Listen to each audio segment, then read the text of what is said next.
नमस्कार, माहितीदर्शक पंढरपूरकर या यूट्यूब चॅनलमध्ये आपले सहर्ष स्वागत आहे। सर्वप्रथम आपण आज आलो होतो पंढरपुरातील जवळ असणारे हे पौराणिक, ऐतिहासिक आणि अतिशय जुना असणारे हे मंदिर म्हणजे भुवनेश्वरी देवीचं मंदिर पाहण्यासाठी। संपूर्ण आपण माहिती बघणारच आहोत।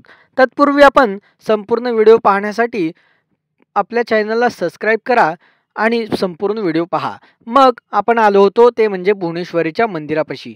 भुवनेश्वरीचं मंदिर पंढरपुरापासून अगदी 2 किलोमीटर अंतर असणाऱ्या या काशीगाव रस्त्याला आहे। जुना काशीगाव रोडला भुवनेश्वरीचं मंदिर आहे।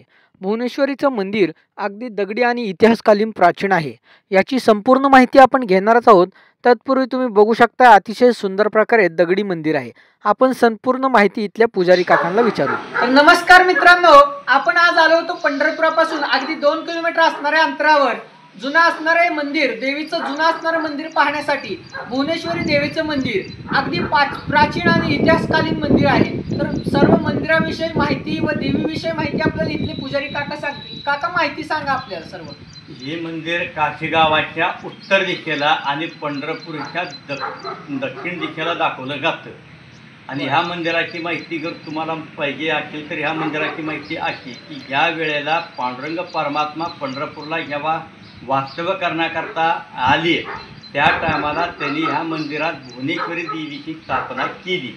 आणि ही भुवनेश्वरीची स्थापना अशा करता केली की जी पंढरपुरामध्ये जी काही विपत्ती होऊ नये, आपत्ती पंढरपूरला येऊ नये, कुठला धोका होऊ नये, भूकंपासारखा सुद्धा धोका पंढरपुरामध्ये होऊ नये, ह्याच्याकरता ह्या देवीची स्थापना इथं भगवंतांनी केलेली आहे। असा उल्लेख पंढरी महात्म्यामध्ये आपल्याला आढळून येतो। तसंच ह्या मंदिराची माहिती जर बघायला गेली तर दुसरी माहिती अशी की भगवान ह्या टायमाला श्रीराम अवतारामध्ये होते।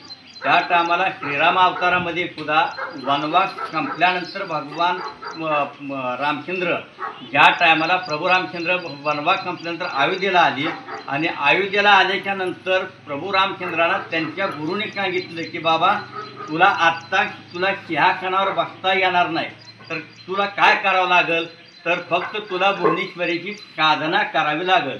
तर ते कशाकरता करावं लागेल, तर भुवनेश्वरी ही पूर्ण त्रिभुवनाच्या आपल्याला 3 त्रिभुवन सांगितलेली, जन्म, मृत्यू आणि पाताळ ही 3 त्रिभुवन आपल्याला सांगितलेली आहेत। तर ह्या 3 त्रिभुवनाची ईश्वरी म्हणजे ह्या तिन्ही त्रिभुवनाच्या अधिकारी असलेली, अधिष्ठान असलेली भुवनेश्वरी तिची तुला साधना करावी लागेल, तरच तुला त्या गादीवर बसता येईल असं त्यांच्या गुरुने सांगितल्यानंतर प्रभू रामचंद्राने सुद्धा तिची साधना केली।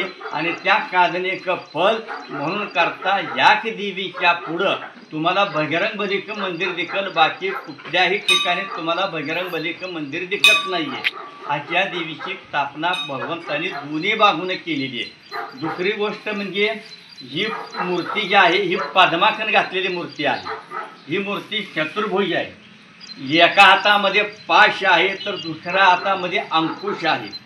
एक हात भक्ताला अभय देण्याकरता तिनं फोडलेला आहे, तर जेवढ्या काय सिद्धी पाहिजे आहेत तेवढ्या सगळ्या सिद्धी भक्तांना प्राप्त करून देण्याकरता तिनं चौथा हात तिनं भक्तांना दान देण्याकरता फोडलेला आहे। असे या भुवनेश्वरीचं महात्मा आहे।